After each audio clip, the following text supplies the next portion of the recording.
don't understand numbers and don't usually care about that things, but they like games.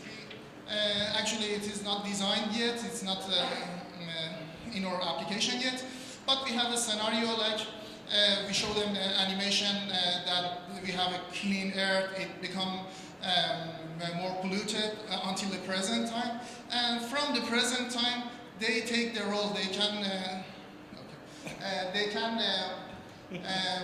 do something like use less energy by turning off lights, and that way they decide what happened in future, and they have the option to make the Earth a clean space in future or destroy it, and that way we make them care about environment and use actual data, and in future they may become I don't know.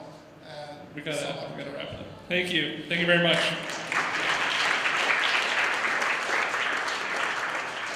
Okay, thank you, Small Space. Dude, Waterloo, am I pronouncing that right? Waterloo, all right. On deck, we have The Sky is Falling. Sky is falling on deck.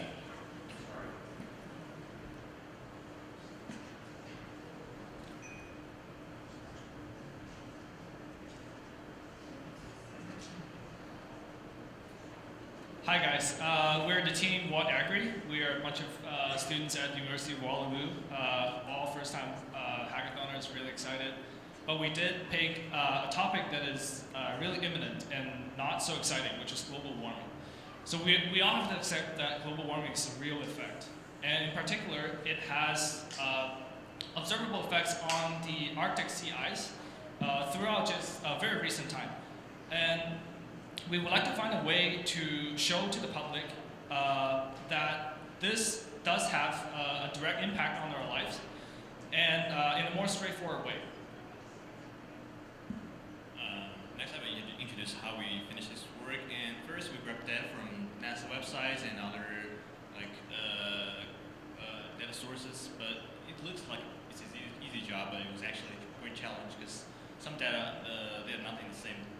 We can't find data like for temperature, sea level, or the ice thickness for the same time period. So we spent a lot of time on that. And next we have guys to handle this data and push them into the data pipeline to produce those data into some of our developer-friendly formats. And Jerry finished the plotting part, and Derek put them into an HTML demonstration, and next he will give a quick demo. Okay. So here's a demo. So basically, after each data is plotted, we just grab it, and I try to make a very easy, HTML file to actually show how this works. So basically, the more deep the color is, it means it's more shallow the iceberg is. So basically, if you can see that as time goes on, the color is getting darker and darker, which means that basically the iceberg is the height of iceberg is actually going down, and the sea level is actually going up. Anyways, and as you see, because there's something like a seasons issue, because the iceberg is changing through time, and some data is missing because it only gathers the data from May to actually the data from October to May is actually missing for some reason. And then okay, so here's the data. Okay, see, and we have some.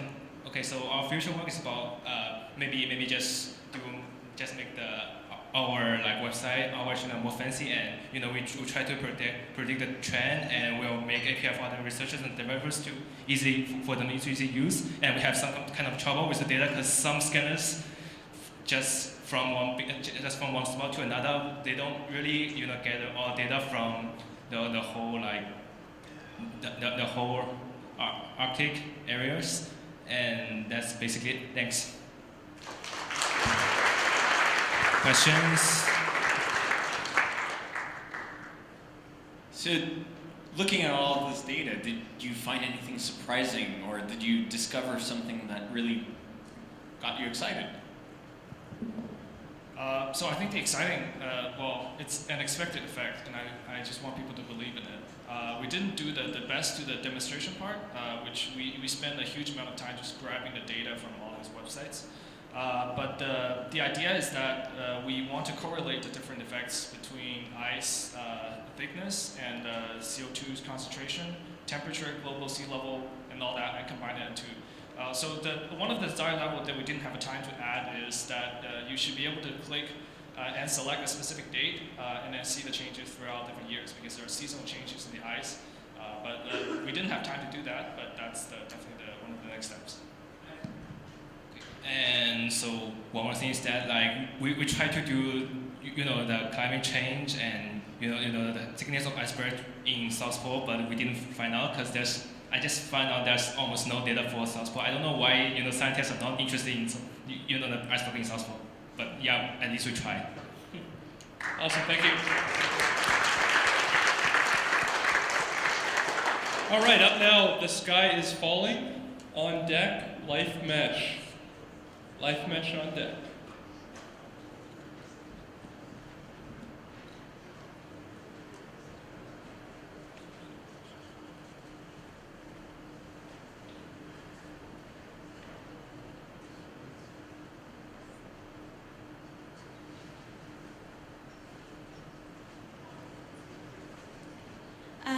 Well, my friend Eva does the technical thing. So I'm Jean, and this is Eva, and we're here on behalf of the team The Sky is Falling. And the challenge we chose to tackle is helping other people discover the Earth, and specifically the 1D, 2D, 3D Go challenge. And we decided to map meteorite landings onto NASA's World Web-Wide application. And the purpose of this is for educational purposes, and so for students and teachers to be able to get more people involved in how stuff in space impacts the Earth.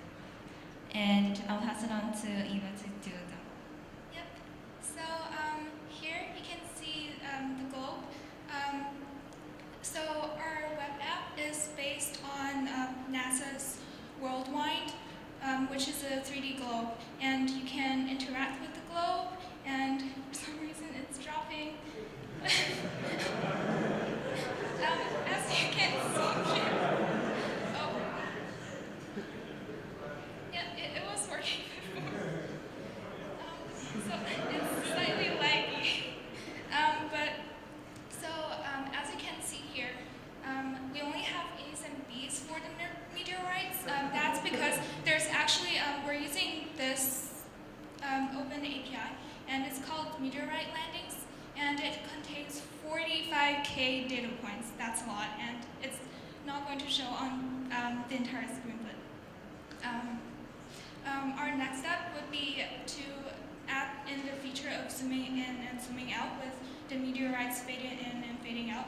We would like to have a more meaningful and accessible way of visually representing the data, so students and educators can make better use of meteorite data. And here is our other features. So someone throw a random number. Okay, 38. And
supposed to show one dot that's showing the meteorite with ID 38, and we also have the middle section, which is the toggle feature, so we can toggle on found meteorite, which is the meteorites that are approaching Earth but haven't landed yet, and there's also found meteorites, which are meteorites that have already landed on Earth, and it's all going to display on the globe, and that's already implemented.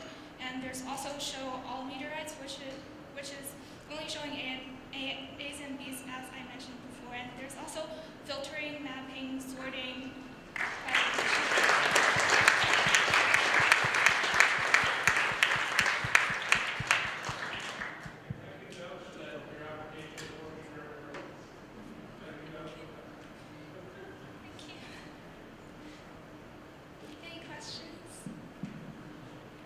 Just a few comments. It seems like you crammed an awful lot into that, and so well done for that. And even though the demo, had the issue, it was clear that there was a lot of stuff. So well done on that. Also, when your name is "The Sky is Falling" and you've got that scrolling falling, that is a pretty nice touch.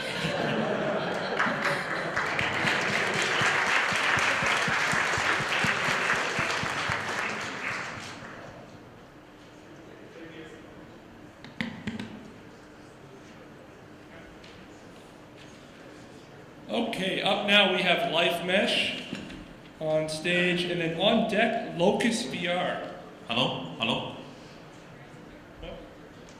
Yeah, cool, Locus. All right, cool.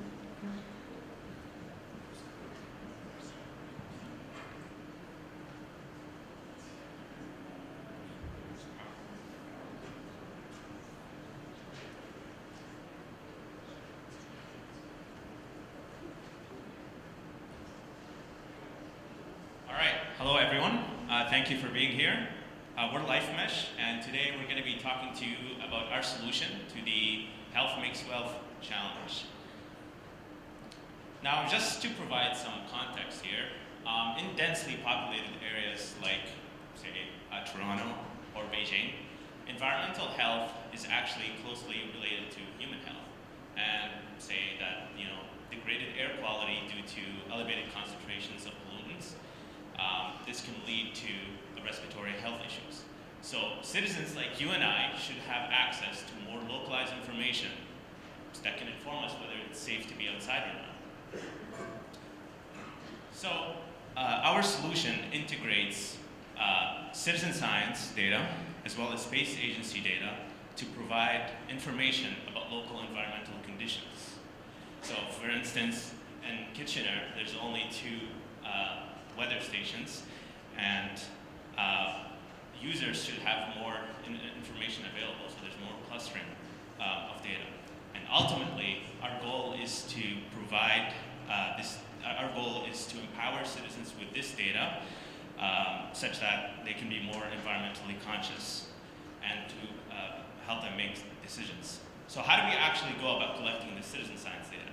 Well, we're proposing to deploy sensors that will be available to citizens like you and I, and these things can be mounted onto cars, bikes, or buses, and essentially their purpose would be to track GPS coordinates and measure environmental variables like air quality index, temperature, and wind speed, and we built an app that would actually retrieve this information and display it to the user in a specific location.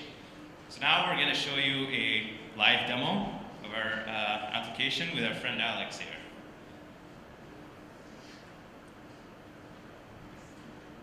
Now essentially what we've got here is we've got a field sensor that's actually taking data from inside the room. And inside the room here, we're actually getting data, a live feed of that data. So essentially we've got a geolocated fixed point, and we're actually sending data such as the air quality in the room, the humidity, or not the humidity, but the pressure and temperature of the room. What this does is if you aggregate it over 100 sensors over a city of buses and taxis and stuff, you'll get a very detailed street-by-street, live, real-time conditions. What that then does is then gives us the ability to say, in this example, is the ability to give us the air quality in a thing that when you want to go outside and you have breathing issues, whether it's safe or not to go out. Now, Kitchener-Waterloo is relatively a clean city. I've been to Shanghai, and that's the next one. And in this place, we're saying we're at the bird's nest, and we're actually saying that the air quality is of a certain type, and we give them a warning based on conditions of their profiles, and we give them a determination of whether it's safe to go outside or whether they should wear a mask. I was there during a massive holiday, and it was actually relatively nice, and it's a very pretty city, so nothing against Shanghai. I love the city. One of my favorites. And that's it for the demo. Any questions?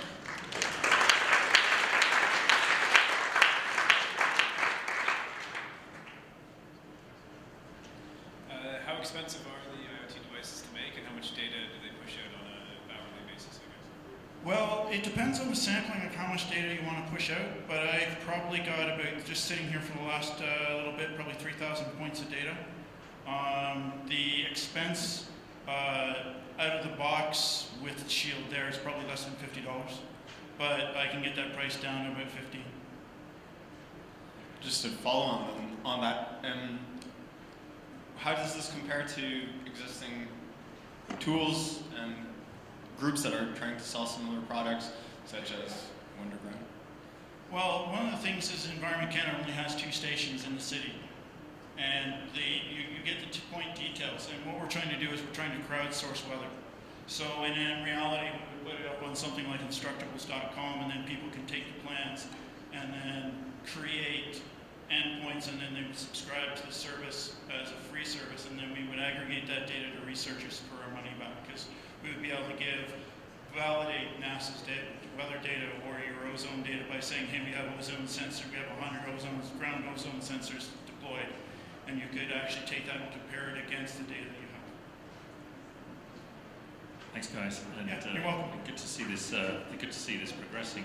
Again, I apologise. It may well just be me, but clear what the goal is, what we're trying to do. Clear what the elements are. The only thing that would be helpful, could you just clarify? We saw there was a front end, but is there an example of the data currently being collected by more than one of those devices and being displayed? Is that we see that data, but is that integrated with the front end, or you didn't get as far yet as pairing that with the front end? Well, that's our next steps, because in reality we have the queries and everything designed to actually get the data geospatially. And the example for the queries that we'll be doing every 8 kilometers or 5 miles for the Americans. And getting that data and saying, okay, in that data we're going to aggregate the stations for the current time data. And so what you would do is you would walk from UB and Yonge and Bloor and then have the data there, and you say you go down to 1 Yonge Street, you would actually be able to aggregate the difference between the two areas, and that's the intent. Okay, thank you very much. Thank you. Okay, up now, Locus VR, and on deck, Cosmic Coders. Cosmic Coders on deck.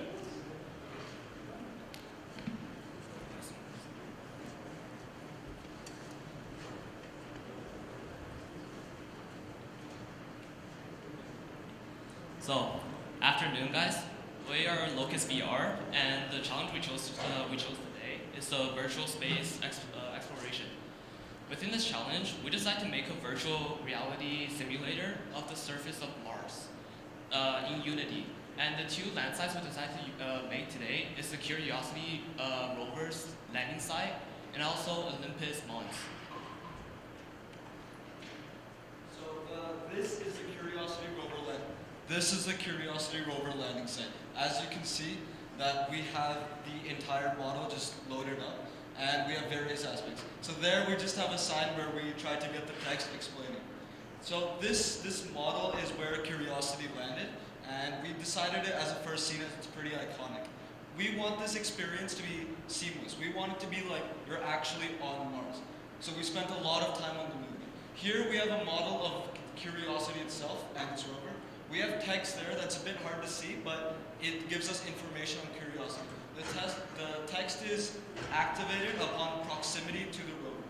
Here we have a rocket, which is the which is the Atlas V, which carried Curiosity to its landing site. Obviously, these models are not to scale, and they're mainly there for demonstration purposes. So now we just changed scenes, and we're now at a new zone or a new location. So this is a zone known as Olympus Mons, which is the largest volcano in the solar system. We picked this as our second scene, and it's also very iconic. It's very big, and it represents Mars very well. So there we just have a sign which, when you get close to it, it shows what Olympus Mons says. And as my friend here looks around, you can see the volcano, and it's massive. So does anyone have anything they'd like to add? So what we mainly focused on while creating this was the movement. We wanted to make the movement as seamless as possible, feel natural and intuitive. So we also tried to get as many objects and scenes into the thing as possible, but obviously due to time constraints, we could not fit everything in.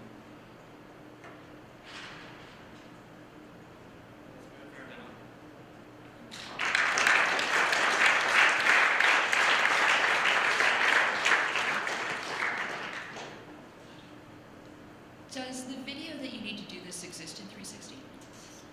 Sorry. Does the video that you need to do virtual reality simulation exist in 360 degrees? Like, can you do a full exploration? Yes. Yeah.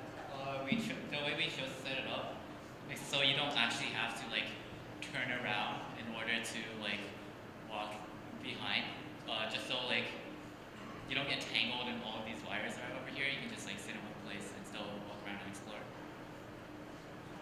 Maybe the background behind that, what is the actual input that you put into this? So like, did you have data in terms of topology? Did you actually input data in terms of the colors and stuff like that? We actually just downloaded things like assets that NASA has. Like the objects that we had, there were 3D models, such as like the rover, the rocket. And the background is an image taken from the Hubble Space Telescope. So you took data from NASA, which is cool, and DEMs and overlays, and then you imported those into Unity type environments, and then found ways to drop some other objects like a Mars rover, and then had some signposts that provided some data close to those assets. That was basically how the 48 hours broke down. Is that right? Yeah. They messed up like just now. No, that's cool. But did I miss anything, or was this? That was yeah. Okay, cool. Thank you. Awesome, thank you. All right, up now we have Cosmic Coders. On deck, we are the universe. Oh, sorry. We are the universe on deck.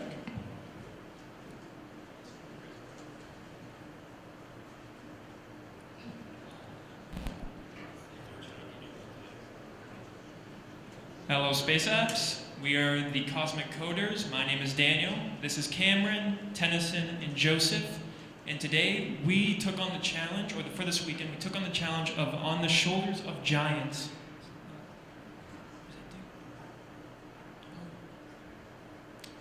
The sum of the challenge was to create a game using the Hubble Space Telescope images as the main feature of the game.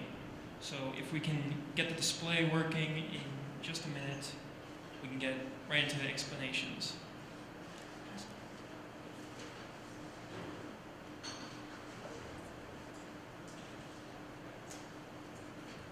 There we go.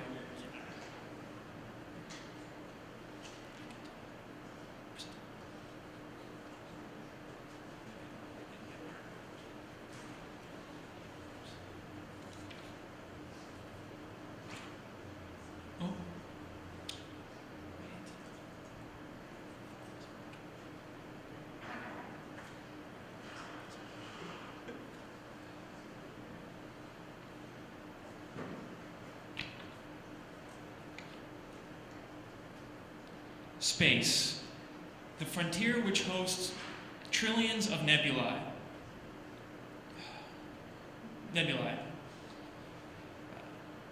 seeing clearly through use of the Hubble Space Telescope, and we are able to conduct studies on these images. The data from these studies needs to be communicated to the next generation in order to ensure a future of space exploration and research. Enter Mysteries of the Veil Nebula, which highlights the current concepts and data from space to intuitively with gameplay and storytelling. Celestial coordinates, light year data, and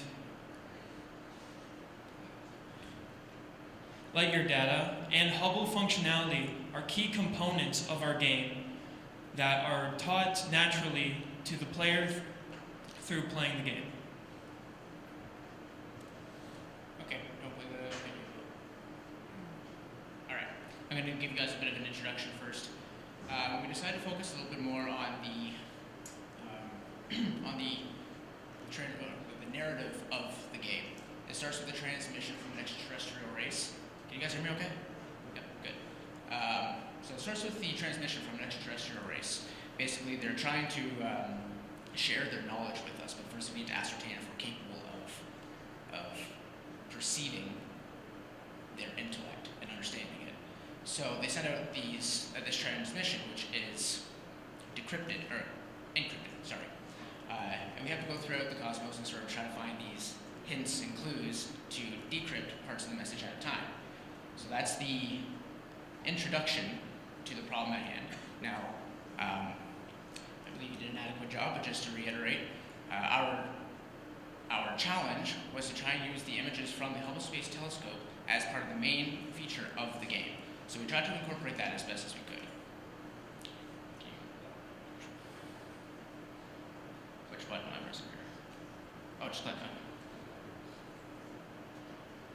There we go, great. Okay, so there's sort of four main features, with the exception, or after mentioning the narrative and the transmission of this game. You can see right now, oh no, it's good, the interactability of the game. We actually designed everything that you're seeing here from scratch ourselves, all of our own code. The only main feature that we used was Java's Swing API. So this, is that already time?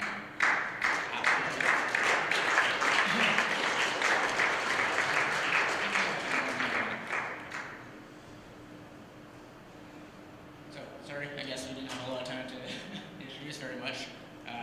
There are some mini games as well. If you guys have any questions, feel free. Is there a link between the gamification part and the actual information that is being conveyed by the Hubble telescope? So are you actually deciphering scientific information through this game, or are these just like literally Minesweeper or? Yeah, so there are some components involved with actually understanding the images. I was tasked with having to go through and find metadata on these images, such as their actual coordinate system provided to us by NASA, what nebulae they are, and their distance. Now, the whole game is predicated on this extraterrestrial being far away from us, about 12,000 light years away. So that's light years. It's a distance of time, or distance of space, measurement of distance, but it's also incorporates time. That's what the whole Hubble telescope is seeing back into the past. So that's what we were trying to emphasize. Okay? Thank you. Okay, up now we have We Are the Universe, and then on deck, Cuckoo Rusnik. Cuckoo Rusnik on deck.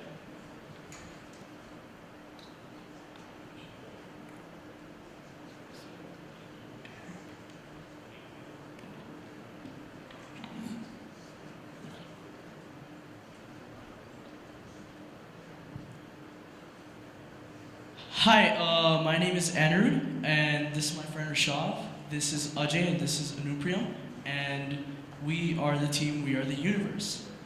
So I'm just gonna start off the story. So Carl Sagan was and is one of the greatest astronomers and astrophysicists of all time. He once described the Earth as a pale blue dot within the grandness of the solar system. But however minute this pale blue dot may be,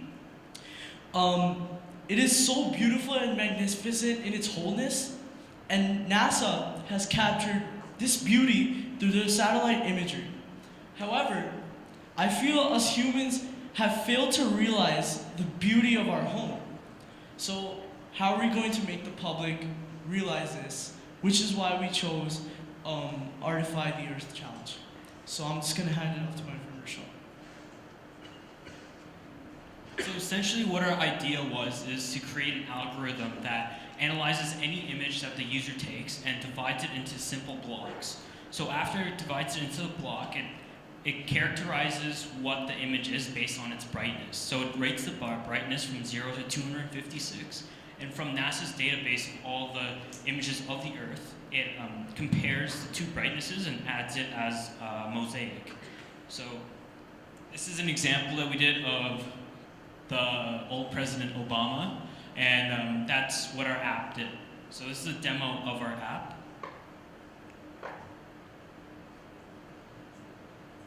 So you open it, and you choose a picture after you tap it. Please ignore the other pictures. So you can crop the image and place it in.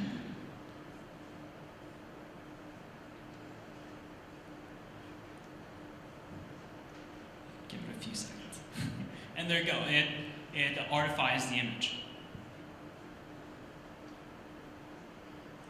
So these are a couple more examples. We took the Communitech sign upstairs in the 3rd floor, and we kind of formed the pictures. So just a little bit about the technology we used to make this. So basically, we had to use a web scraper using Python, and we made that to go through the archives of NASA pictures of the Earth and just basically download them into our database. And we can use all of those. I think there were about 4,000 pictures that were used to create these mosaics. So in the future, we plan to increase our database and make sure that we have all the pictures and we update it in real time. And we basically want to make this app just a little bit more interactive in terms of taking pictures of things, and instead of just adding a photo from our library. Thank you.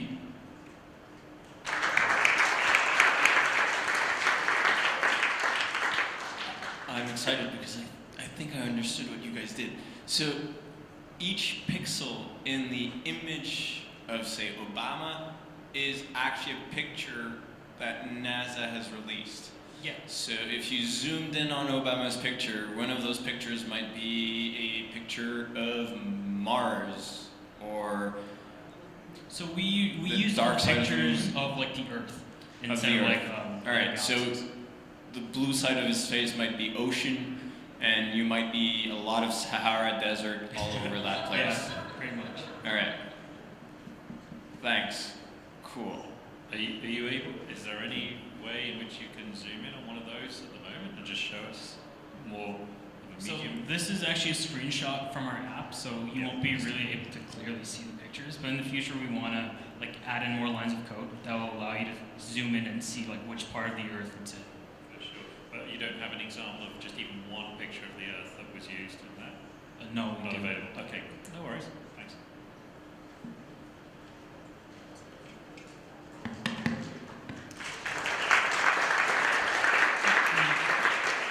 Okay, up now we have Kukuruznik, and on deck, Hydrant.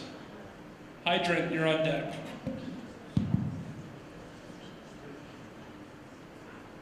Okay, hello everyone. We are Kukuruznik, and we would like to introduce you to the Launch.io, our solution to the rocket launch scheduling problem. So why is it important now? It's because as rocket launches become more and more frequent and common thing in our life, more and more people are interested in finding some information about these launches. So, for example, for the launches from the US, you can relatively easily reach the direct website of NASA and find information about this launch. But while you are searching for some information about the China's launches or so on, you have to waste a really big amount of time to find this particular information. So what we did, we collected all the information about all the launches, including the payload, the name of the spaceport, name of the mission, and information about the mission, and put it in the user-friendly environment. Okay, so let us show you our app. So it's a web-based app. There's our main page. From the start you can see the timer till the next launch, and if you actually click on this link, you can see like additional information about it. So it has the name of the rocket, name of the mission, some description. So next we have the map, and with those green markers it shows the cosmodromes and locations where past and future launches will be this year.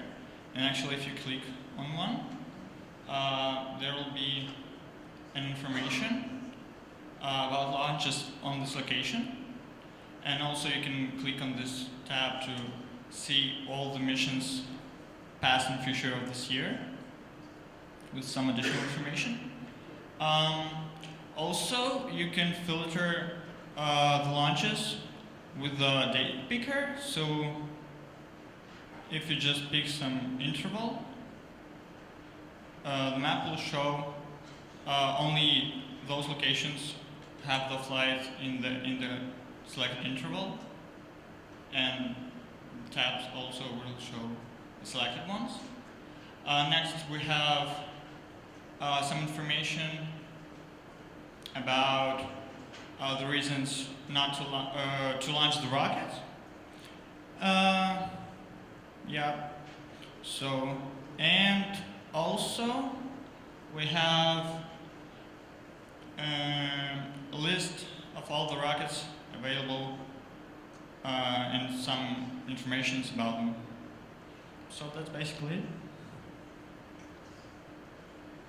So in the future, when rockets will be as common as airplanes today, it will be really important to have such useful app. But we want to improve it. First of all, we want to make some mobile and desktop app for more accessibility. Then we would like to make some online launches, streaming, and offline videos. And the last one is we want to make it possible to book a launch and to synchronize data about launches with calendar. Well, thank you for your attention. Any questions?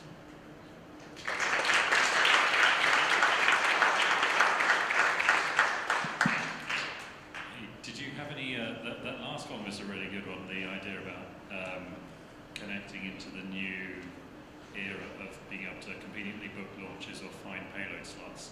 Did you have any thoughts yet on groups that you would contact yet? Had you thought about any of the hosted payloads or launch broker providers? It's okay to say no, I was just curious.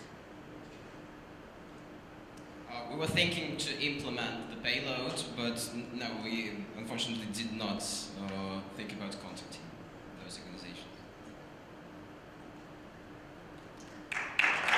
Thank you.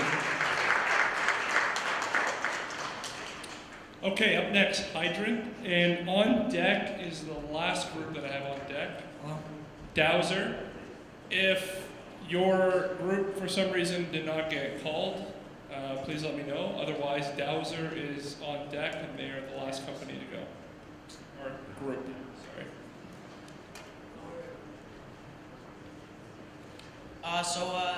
We decided to take part in the challenge Spot That Fire, our team Hydrant, and basically we were tasked with building a crowdsourcing tool to help engage the public in early wildfire detection and prevention. So we all know that wildfires are very dangerous. I mean, they're a threat to our ecosystems, they hold back our economy and damages, and they displace people all over the world. They displace people all over the world. And with the imminent threat of climate change, wildfires are now more dangerous than they've ever been. 100,000 wildfires occurred in North America in 2017 alone, and this number is projected to increase this year. Furthermore, these fires burned an estimated land of 10 million acres, destroying people's homes, their businesses, and entire cities.